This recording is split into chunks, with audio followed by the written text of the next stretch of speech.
their 2018 meeting, they said that to avoid a climate catastrophe, the world would have to decrease its CO2 input by 45% by 2030 and go to net zero by 2050. However, by 2024, the world increased it by 10%, and yet we're certainly no closer to a climate calamity because of this.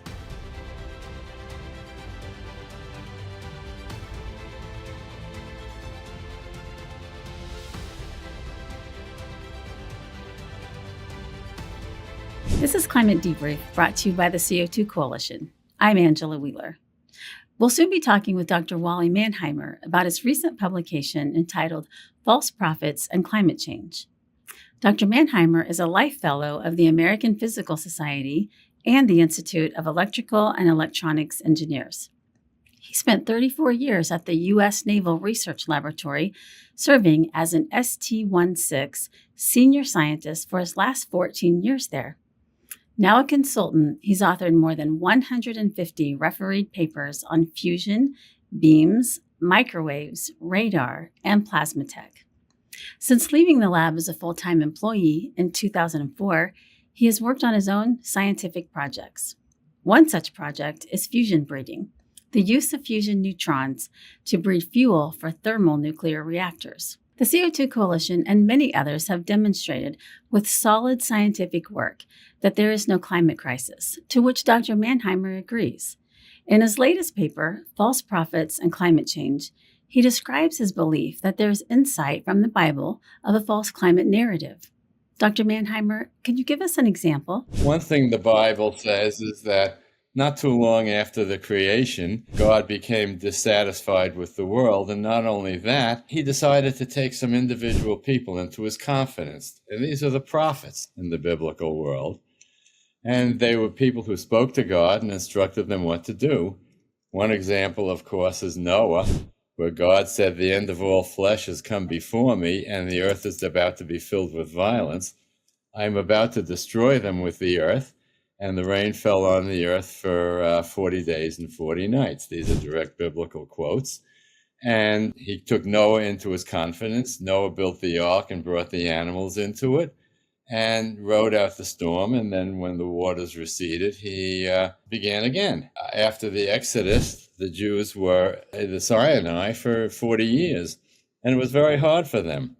And they began to take it out on Moses. And the Lord said to Moses, one thing, they didn't have any water. The Lord said to Moses, and again, this is a direct biblical quote, "Pass before your people, take your staff, strike the rock, and water will come gushing out of it. Then the people will be able to drink." So Moses struck the rock as he was told, and water gushed out, and the elders looked on. So that is, again, a direct biblical quote. And these people are prophets, and the Bible introduces us to the idea of prophets.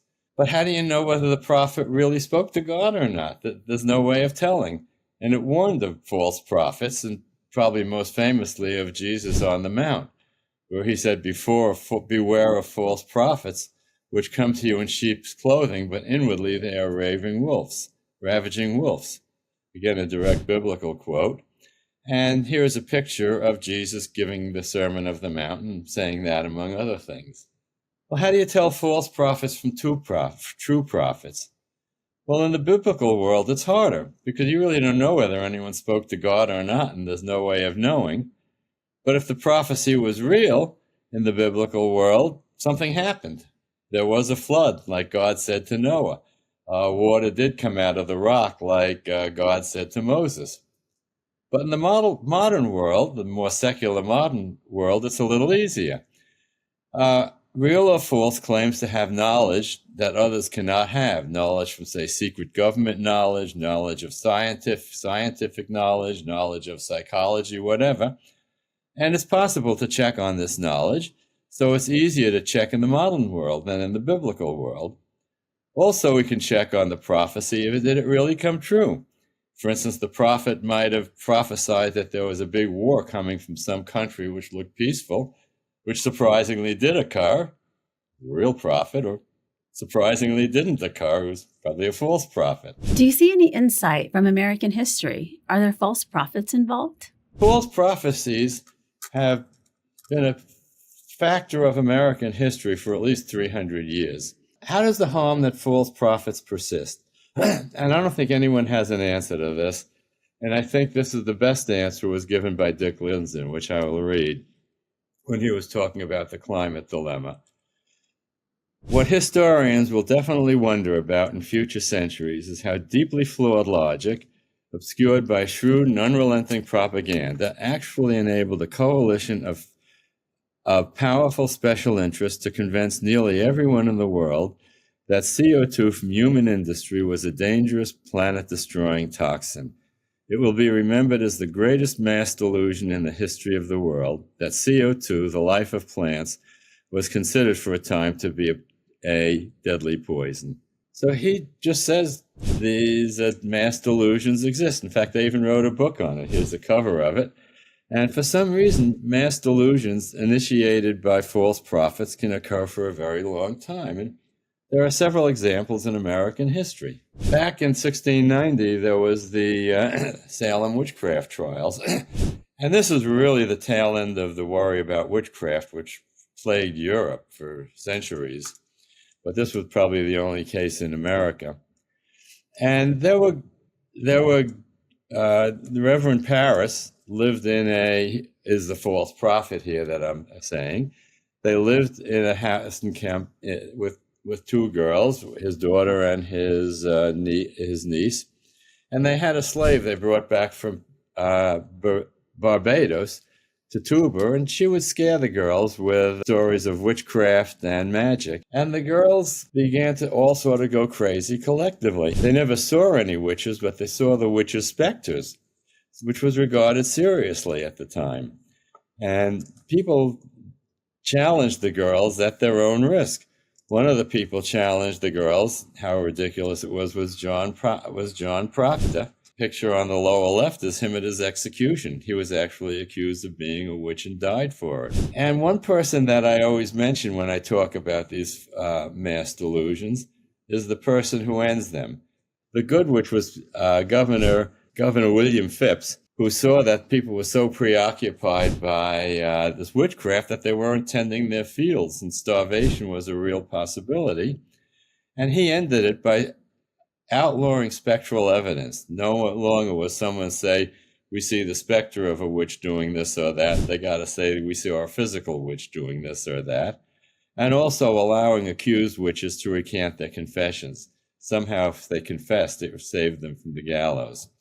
So that's an example of a false prophet creating mass delusion and doing real harm. The next one I'll talk about is one that probably some of the older of us remember, is Joseph McCarthy. So Senator McCarthy made an initial speech in Wheeling, West Virginia, saying there were many and varying numbers of communists in the Defense Department. And people took him at his word, and he never gave a real number.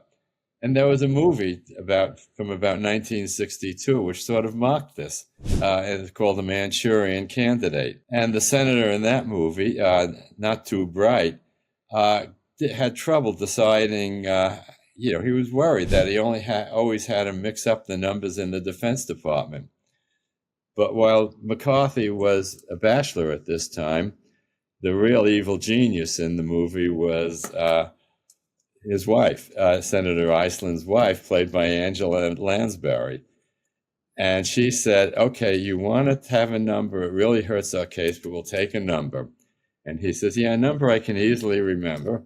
And he's shaking a bottle of ketchup on his hamburger. And she says, okay, the number will be 57. And he did that. Well, in the real case, the good witch was Joseph Welch. And the McCarthy panic really lasted for 4 years. And people had their lives ruined by it.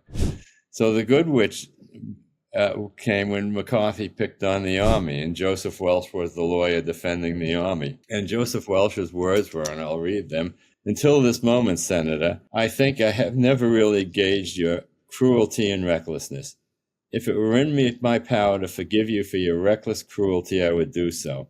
I like to think I'm a gentleman, but your forgiveness will have to come from someone other than me.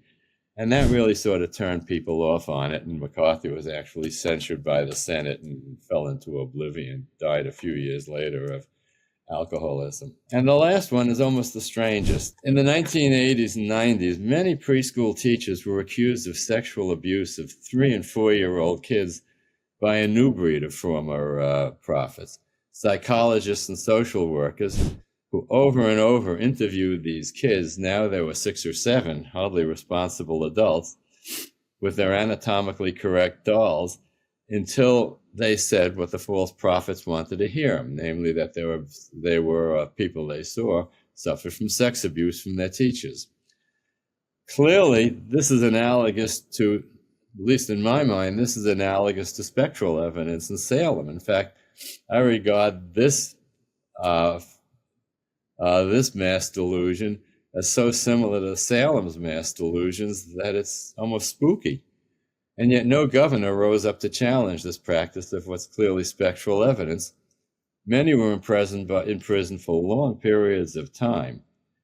And here are just 2 pictures of the victims. This is Gerald Amaral, one of the leaders of one of the preschools. He was imprisoned for 18 years, falsely imprisoned for 18 years. Here he is hugging his daughter and wife after he finally got out after 18 years of imprisonment. Another one was Dawn Wilson, a young pregnant single mother who was caught up in the maelstrom. She was like 23 at the time. She was offered a 10-year sentence and refused it, and she was sentenced to life. She served 5 years because the community finally came to its senses. And the good witch here is Dorothy Rabinowitz, a Wall Street Journal reporter who saw the faulty claims of sex abuse and wrote a long series of articles exposing the madness of it. And finally, people began to believe her, and she actually won a Pulitzer Prize for this. So there are examples of mass delusions coming from false prophets in American history. Do you see analogies between the climate dilemma and false prophets? Well, the climate mass delusion is just the same as these other mass delusions mentioned here. It's promoted by false prophets. Let's just say these false prophets are participants at the yearly United Nations IPCC meetings. These are meetings held in expensive, attractive cities, and it attracts many high government officials, captain of industry, celebrities, and other grand poobahs. To show how out of touch they are, in their 2018 meeting, they said that to avoid a climate catastrophe, the world would have to decrease its CO2 input by 45% by 2030 and go to net zero carbon dioxide into the atmosphere by 2050. However, by 2024, halfway to 2030, instead of decreasing its carbon dioxide input by, say, 25%, like they insisted, the world increased it by 10%. And yet we're certainly no closer to a climate calamity because of this. Well, the climate prophets failed both tests. Many others have investigated their science and found it faulty. That's test number 1. After 30 years, their prophecies of doom have all proven to be false. So they failed both of the tests as to whether someone is a real prophet or a false prophet. And let's just take a look at some of their what's the effect of some of their prophecies. Here are just some quick images of it. On the far left, there's a picture of San Diego Harbor, fairly low-lying ground, in 1966 and now. And why are they the same? I would have thought that San Diego Harbor from 1966 would be buried in water, but it hasn't. I mean, maybe the ocean rose a couple of centimeters, but it certainly didn't rise anything remotely like a meter. And so what does the climate calamity say about that? Look at the windmills. Here's Altamont Pass, California. Look at how totally wrecked the view of this, the land here. Under that, there's a solar farm in Puerto Rico after Hurricane Maria, and it was just completely wrecked. And solar panels contain many water-soluble poisonous materials and chemicals which have a real threat of leaching into the soil, even if there's not a hurricane. And what do the windmill people do when the windmills wear out? Well, they're supposed to take them down. Sometimes they do, sometimes they don't. Here are some abandoned wind terminals in Harlingen, Texas. This was taken in 2017. And even if they take down the turbines, which have some salvage value, but the base is 500 tons of steel and concrete, and that's not going anywhere. I mean, 1,000 years from now, our descendants are going to walk around and see all of these bases there, these big chunks of steel and concrete, and saying, what the heck were their primitive ancestors thinking of to put all of these here?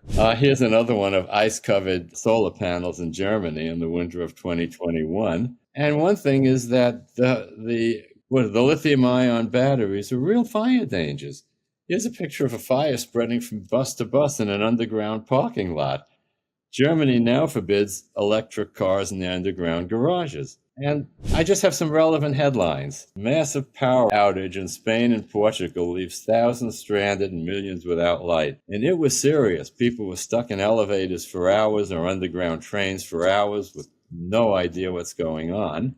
And this is a time when 70% of Spanish power was being generated by windmills. There was no weather impediment. Another one is Mikey Sherrill, just off her successful campaign as governor of New Jersey, my state, said that New Jersey must declare an emergency in utility costs because utility costs in New Jersey are rising like a bat out of you-know-where. Now, what I said, this is an emergency of their own making. So Governor Murphy, her predecessor, closed all the coal-fired plants. I remember when I used to take the train in New York City 10 years ago, I passed by a big coal-fired plant.